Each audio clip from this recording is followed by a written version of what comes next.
anyone and everyone. Welcome to Have You Heard About This Case? My name is Sam. And my name is Kelly.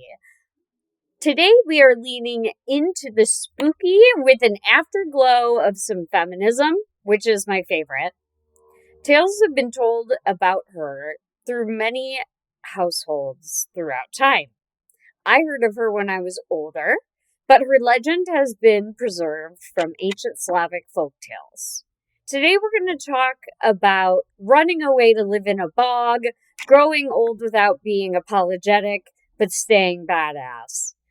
We're going to talk about the magical spirit Baba Yaga today. Before we hear about her and her many incarnations in folklore, Sam, what is our question for today? My question actually comes from my mom. Mm-hmm. And she wants to know, what album had the most impact on you? That is such a good question. Oh, geez. I know, and I told her, I have to think, but this is a good one. The thing is, I love Led Zeppelin, and I mean, I would say Houses of the Holy, Led Zeppelin, but the first CD my dad ever gave me when I got a CD player was AC/DC's Back in Black. And I think it's AC/DC's Back in Black because I still listen to that album. And I listened to it, several tracks from it. And I was so tickled to death, Sam. You might remember this. If you guys haven't read Dave Grohl's book, The Storyteller, you need to read it. But he said, he was talking to his daughter Violet, teaching her music, and he said, I finally realized she didn't need me. She needed AC/DC's Back in Black. Mm-hmm. So that's, I think, it. What, have you thought about this at all? What's yours? I have, and honestly, I have so many. Mm-hmm. All of them go back to kind of the same experience, I guess. When I was a little kid, we spent a ton of time in the car. Sure. We were driving back and forth between Wisconsin and Illinois constantly. And we had a fantastic collection of CDs that we just listened to on repeat. Yes. And yes, so ma'am. the one we probably listened to the most was the Beatles anthology, which was like a 4-disc collection. Okay, so broad strokes, their whole catalog? It's their catalog. A lot of it were different takes of different songs. Some had a little bit of different lyrics. It was like learning the Beatles type of stuff. Yeah. Which was really cool. It's so funny you say that because we used to listen to CDs on repeat in the car on road trips too. And it was always Led Zeppelin or, AC/DC, whatever. Yeah, we did a lot of... whatever was there. Yeah, we had a lot of Stones. We had Gas was one of them, I remember a lot. Meatloaf, Bad Out of Hell. Aerosmith, Pump. Aerosmith, Alice Cooper. All of that. Oh, there's so many. I have the biggest problem. I've told Sam this off air, but my biggest problem about seeing concerts is that all my favorite bands are dead or have a dead member because I love classic rock. Right. I just do. I've been lucky enough to see a handful of classic rock artists, and it never gets old. Never gets old to me. And we did a small post about this on our social media, but we did go see Greta Van Fleet, and it was great, you guys. They were so good. It was. If you want modern day classic rock, yes, that's the way to go. Yes, it's absolutely. The style is very much one I've been waiting to come back because I feel like music this decade she said oldly, is it's been mostly electronic. There's a lot of think we're getting back electronic to going rock. on. And yeah, that's what I'm excited about.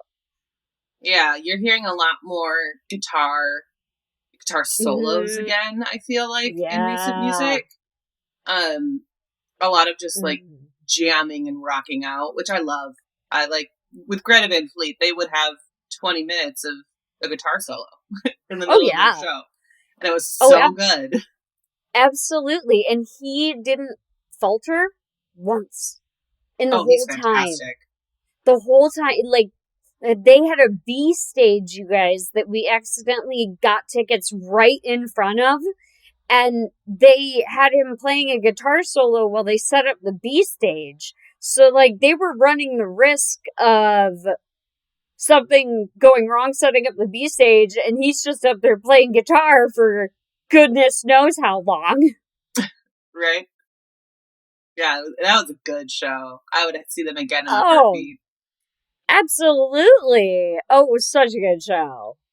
Yeah, if you guys are looking for a more classic rock kind of sound, they're these wonderful. Guys are like in the like early to mid 20s, I think. Like they got a long way to go making some good music. Yeah, they're young. They're young. I was surprised when I saw them. I was like, she's feeling old. Right?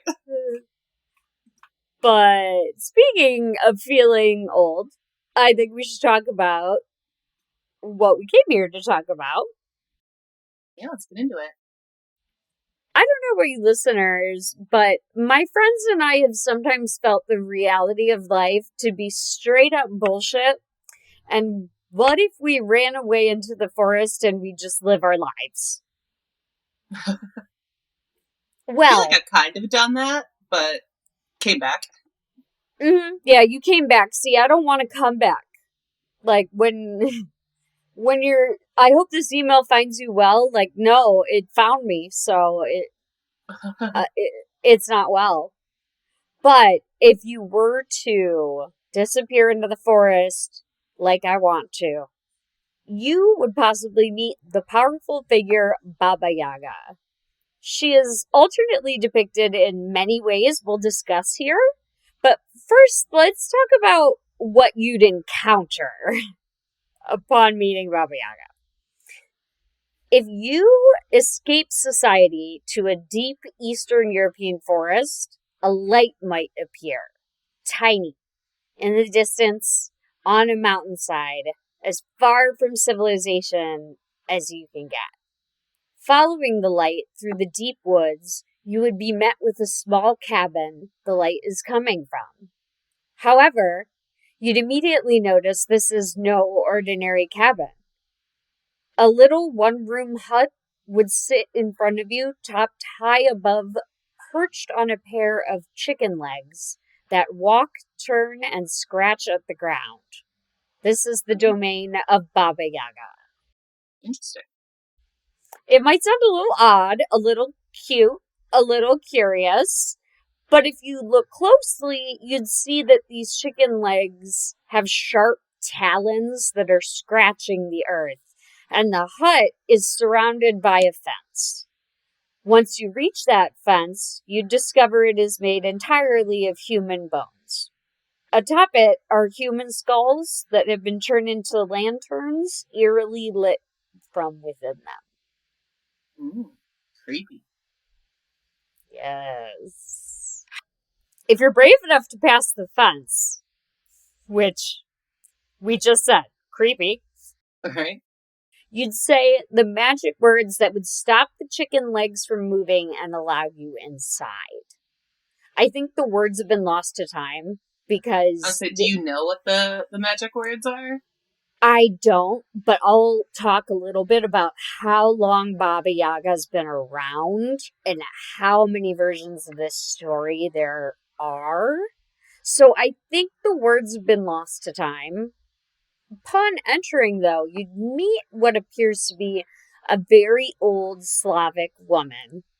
Her hair is disheveled, she has a shriveled leg, and the piercing stare of a powerful witch. She is a legendary spirit in Slavic homes, but especially known in Ukraine, Russia, Belarus, Slovenia, Slovakia, Poland, and the Czech Republic, well beyond as well. Some cultures would describe Baba Yaga as a goddess, though it varies as her story was passed down from parent to child in an oral tradition over the centuries. I feel like I've heard the name Baba Yaga before, but I don't know her story at all. If I'm not mistaken, the movie Spirited Away, the old woman who flies around, I believe she is based at least partially on Baba Yaga. Okay, I haven't seen that movie since I was a kid, but I remember it was fantastic.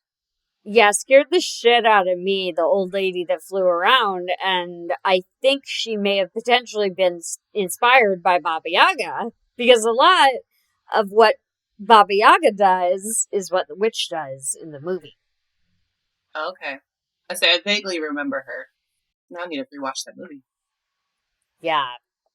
Baba Yaga was most famously introduced in the written word in the stories of the Russian ethnographer Alexander Afanasyev, which was widely translated.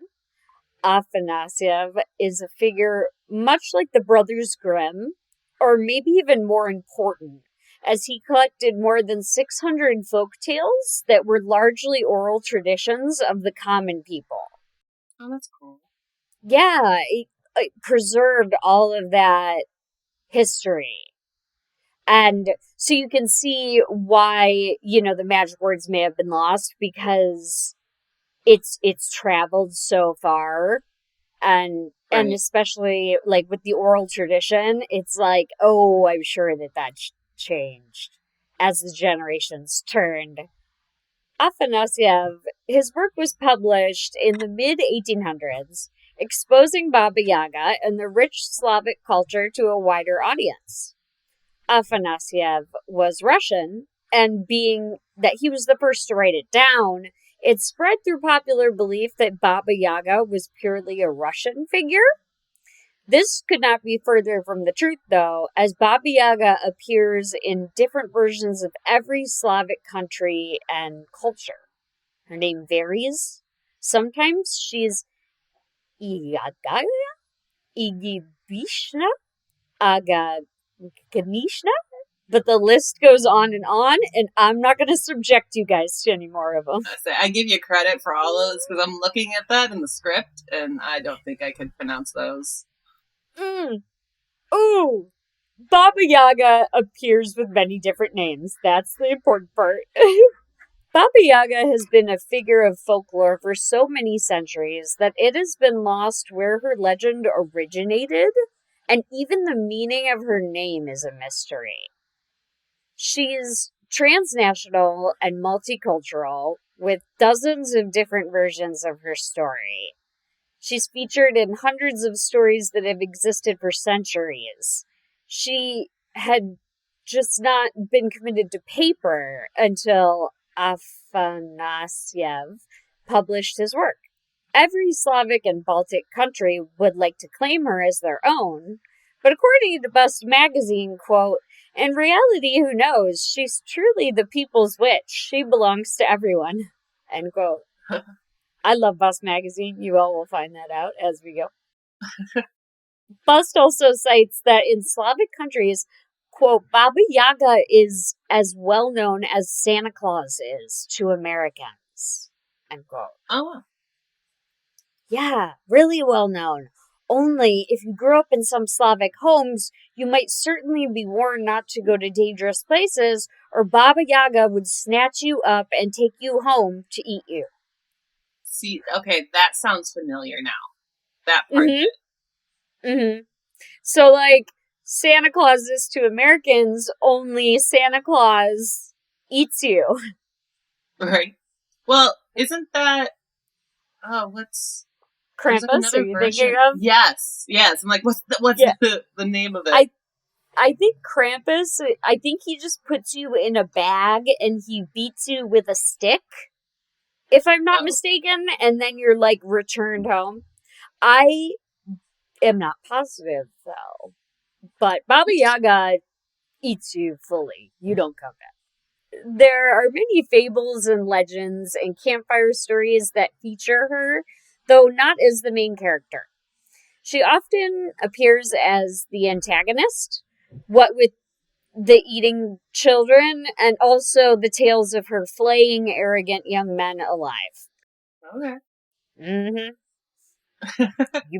you better come correct, or Baba Right. Yaga. Mm-hmm. She has no time. I love her. I'm not really arguing. I love her. However, Baba Yaga also is sometimes depicted as the gatekeeper. She tests heroines and heroes and rewards them. If we look closer at her, though, she is also depicted as a powerful wielder of magic.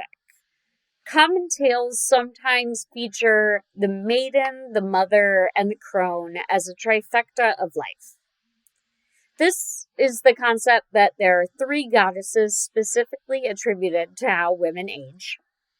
The maiden, which women are described first as, embodies youth, but she also symbolizes freedom, curiosity, and play. According to this concept, a woman then enters the stage of the mother, who is showing adulthood, empowerment, and creativity. The crone, the final stage we reach as women, according to this concept, is a wise elder. She is a teacher and initiator. She is also known as, quote, the one who knows. And often in our culture, in my opinion, older women enter a stage that is hard to describe, as I've not yet progressed to it. Not just yet. Old. We're not quite there. Yeah. You guys, I got some tendonitis that's near about taking me out today on the left arm, and I've not yet progressed to a wise elder, certainly. But I'm reminded of a scene from the popular TV show, which I happen to love, It's Always Sunny in Philadelphia, where they state that at some point a woman enters this stage of invisibility and is just an old woman. But a man stays a man and lives his life. Good point. I'm reminded of this when I think of Baba Yaga because she refuses to be invisible. She has aged and learned all her powerful skills from it. Baba Yaga was even said to be able to shapeshift, becoming a wolf, a bear, a raven, or even alter her age. She could appear to be middle-aged or present as a baby, but Baba Yaga chose to appear as an old woman. I want to turn into a raven. Right? That sounds fun. It would be so useful. Like when people say as the crow flies, like... I was like, my commute to work would be so much easier. Oh my god, get there so faster. Everywhere. Not only is Baba Yaga appearing as a powerful, magic-wielding crone, but many sources say she has iron teeth sticking out of her mouth. Lice are infested in her hair, which she doesn't brush, wash, or hide under a scarf. Honestly, I know this is all supposed to make her seem scary, and she was known to like it, but instead it makes me want to learn at her feet. Teach me not to care and give 3 spits to standards of beauty. Please. Right. We were just talking yesterday about how we're unhappy with both of our hair. Yes. Teach me. With the tactic of appearing old and terrifying, she also automatically has the upper hand to any curious hiker entering her gate, or an arrogant young man looking to prove himself. Which I think is quite clever. Right. Like, make yourself seem weak, essentially. Like you don't care and that you're this little old lady. Mm-hmm. And you don't know nothing. You didn't see nothing. You live in this little cabin. And then she flays you alive if you're arrogant. Fair. Yeah. Hey, come correct again, once again. Baba Yaga is not only a terrifying witch hiding in the woods, though. The stories of her eating children, are they true? Yes and no. According to the oldest documented truth of who Baba Yaga is, it is told that she is the gatekeeper between the land of the living and the land of the spirits. It is said that we all must meet her one day, and we can meet her with humility and openness to the new world of spirits, and she will shepherd you. You can also meet her and react with disgust, fear, or arrogance, and if disrespected, Baba Yaga will show you no mercy. In one of the tales told after being served smaller and smaller portions of food, Baba Yaga cuts a strip from a man's back, throws him under a bench, eats the entire leftovers, and then flies off in a giant mortar which she operates with a pestle as the oar. My goodness. Yep. Again here, though, we see Baba Yaga reduced to a powerful figure of fear. Looking back centuries, her true guise was the forest mother, the guardian of the woods. The transformation into a fearsome figure, according to Bust Magazine, and I agree, is that our ancestors were afraid of the woods. Mm-hmm. Yeah, it provided food and materials and beauty, but it can also be harsh and unforgiving, devouring you to never return. Yeah. What's going to be a scary place? Mm-hmm. So Baba Yaga evolved into a figure that giving one moment and merciless the next nature. It's said if you're boastful and arrogant, if you're not taken down by the forest witch, you will be by the forest itself. However, if you bring Baba Yaga an offering and show humility, she may reward you. Just as, like, really sounds like the morals of, like, be kind to others. Right? Right? And I love that. Right. We need more of that. Yes, more of that, please. In many tales, when a protagonist shows Baba Yaga respect and submission, she will give you what you need. In one tale, it was a flying horse so that a man can rescue his warrior princess wife. In another, a prince is looking for his wife who is magically charmed into a frog. When he appears before Baba Yaga, he is appropriately respectful, and she tells him exactly where to find the frog. Wow. Yeah. In one last one, a heroine completes impossible tasks placed before her by Baba Yaga and is rewarded by her giving one of the fiery skulls from her fence, which the heroine can then use to fulfill her quest. That's cool. Yes, she has very many. I'm very excited for this next part because we all know that I have a very keen interest in death rituals of the world, and we're going to talk a little bit about it. Not just yet, but soon. Baba Yaga is almost never depicted with a partner, though in yet another tale told, she has daughters who are her adept apprentices of magic. In still others, her children are bears and wolves, and even grubs and worms. Well, we as a society have described some animals as beautiful and some as repulsive. Baba Yaga didn't make judgments or distinctions.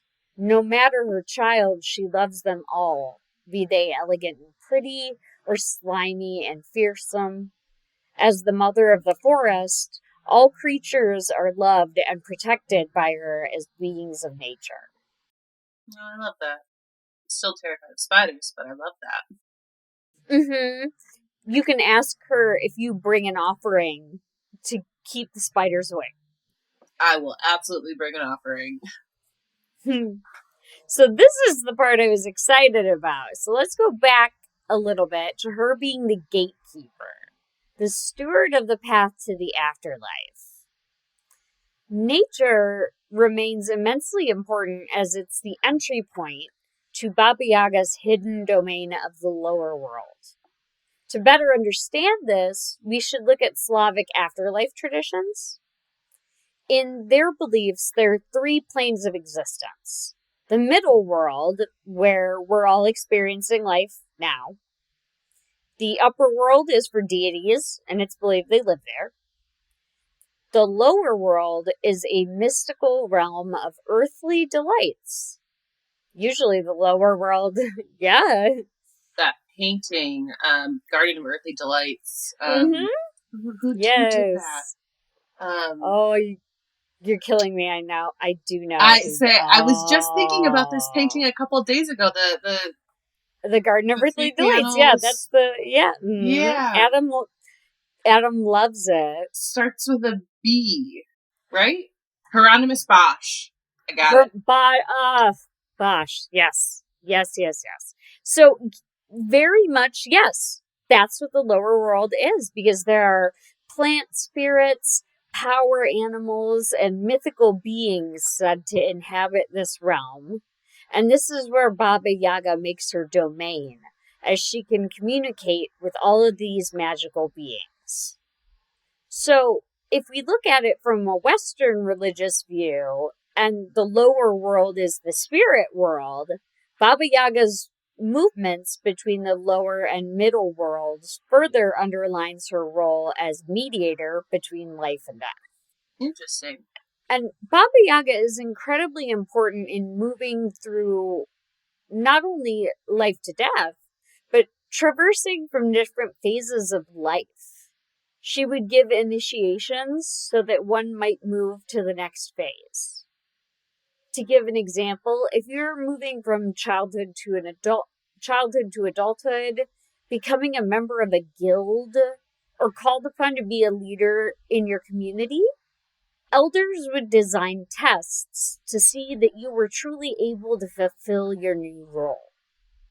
The elders were guides and mentors, nothing like Star Search judges or the like, but there to make sure you could handle your new status. Which makes sense. Yeah, so I think that's really still kind of common practice now, just in different ways. Yeah, it's really not like judging you, just giving you. It's much more about it involves the challenges to the initiate so that they might demonstrate they were capable of even more than they thought they ever were. Well, that's even just like thinking about it in simple terms today. That's kind of like school. Mm-hmm. Like you're going through everything, learning it, and the goal is to graduate around the age of 18 to move on to your next phase. Right. It's kind of the same idea. Exactly. And an adult might initiate a young person, passing down their wisdom and experience, sort of like we just said, like when you graduate college. Adults have been passing down their wisdom and experience to you through oral tradition. But that leaves the elders, who test them. Who could truly say you were one of the, quote, wise ones? Of course, you guessed it, Baba Yaga. She would teach and train these elders, testing them to make sure that you were prepared to enter the world of the spirits yourself and ready to receive whatever gifts she might bestow upon you. And her gifts were incredibly powerful, including the waters of life and death, which she alone was the guardian of. If someone died, just a sprinkle from the water of life would bring them back to the world of the living. Oh. Yeah. If their body was destroyed, burned, or dismembered, that's what the water of death was for. It sounds scary, right? Like that would send you straight to the beyond. Right. However, with just a touch of the water of death, a body could be brought back together. Oh. So the water of death reassembles you. And then, Power. Once you're reassembled, Baba Yaga would sprinkle the newly rejoined body with the water of life, returning the spirit to the body. So her realm is not only death, but death and rebirth.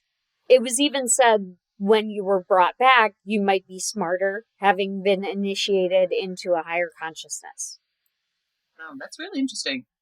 Yes, it's quite interesting. Just the folklore and the world about it. It's so cool.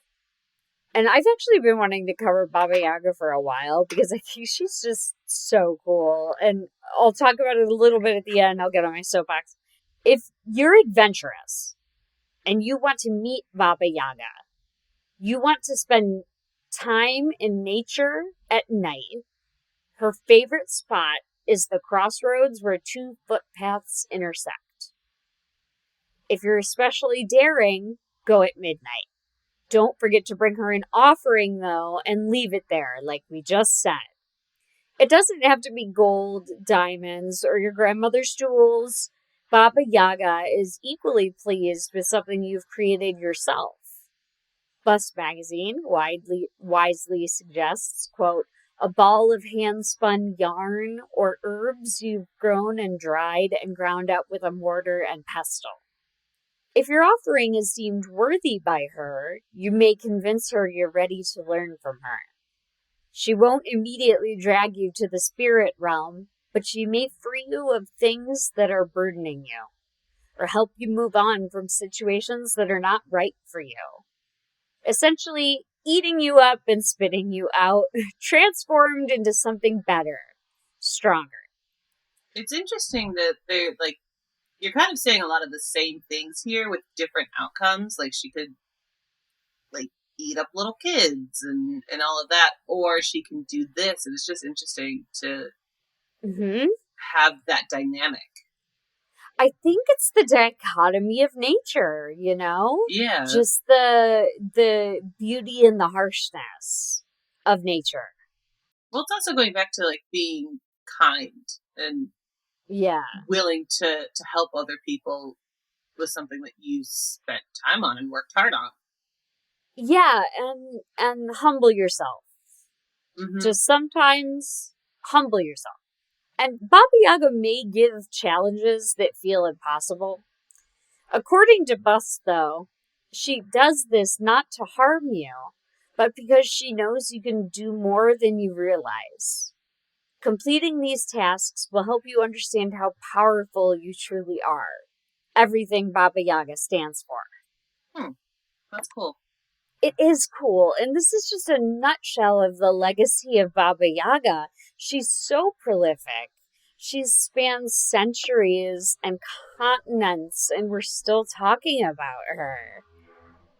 The more we talk about her, the better, too, because I'm tired of this idea that women reach a certain age and become invisible. Me too. Like we said earlier. I'm tired of that. Oh no, I'm sick of it. I'm tired of hearing, oh, you're 40, oh, you're 50, you can't do XYZ, you're too old. Yeah, I hate that. I feel like I tell my mom that all the time where it's like, you're not too old, like just do it. Exactly. And I know this is a statement often repeated, but I share it with you as much to remind myself, you are never too old, and it is never too late. When you meet Baba Yaga, as we all will, bring her your stories of being a bad bitch, whether you're 20 or you're 90. Just remember to also bring your humility and your openness, and she will guide you to the world beyond. Sam, any final thoughts on Baba Yaga? Oh, I just love that. Like, I didn't talk a whole lot through it because it's just fascinating. Like, I'm just listening. Yeah. But no, I think that's really cool because it's something that initially seems very scary, but it seems like her goal is to really benefit people and amplify what they already have themselves. Yeah, it's like she's in some cases a boogeyman, like for lack of a But better she's only term. that way if you're not treating her with respect. Correct. Exactly. And that's why you have to kind of poke at her story a little more, because people will just tell you like, "Oh, don't go too far, or Baba Yaga will get you and eat you." But Right? if you poke at her story a little more, you start to realize all these things. And I think one of my favorite things is that she could shapeshift, and she still chose to present herself as an old woman. Mm-hmm. Kind of her true form. Yeah, Embrace it. yeah. And she was just Baba Yaga, if you're out there. If you are deep in the Eastern European forests, I just love the idea that if you bring your humility and your stories of being a badass, and you're there and arrive with openness at the afterlife, she'll guide you to the world beyond. Yeah, I love that's a really cool uh, tale and folklore. Yeah, just kind of, because we have such like rich folklore in America, and I feel like Americana is a lot like folklore and that kind of stuff, but this is just sort of a different folklore that I thought was so cool. Yeah, I really love learning things like this because we grew up here and our Mm-hmm. history isn't the same. Yeah. And there's so much more history to other parts of the world where you can find folklore that's like this that doesn't compare to things that we Mm-hmm. have here, at least not quite in the same way. So I You're love right. learning this sort of stuff. You're right. And I love also that it's just, I know I just said it, but you don't become invisible at any age. Correct. Who cares? Who cares how old you are? It's not, you're not too old, and it's never too late. Go do it. Yeah, I tell my mom that all the time. She'll always say like, "I'm too old to do that." Like her tattoos. She said for a long time, like, "I'm too Mm-hmm. old." I'm like, "No, you're not." And now she has a half sleeve that she got within the last year. I'm like, "You can do it." See? Yeah, because you want to meet Baba Yaga by telling her you met all your challenges, and that you are capable of more than you truly thought you were. Mm-hmm. Yeah, I love that. Me too. Before we do sign off this episode, we do have some exciting news for next week that we want to bring up Mm-hmm. early for you guys. Yeah.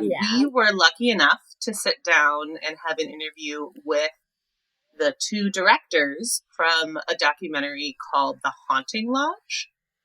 And we want to encourage everyone to watch it. We're not going to go over a real synopsis of the documentary in our episode. We're going to get straight into the interview.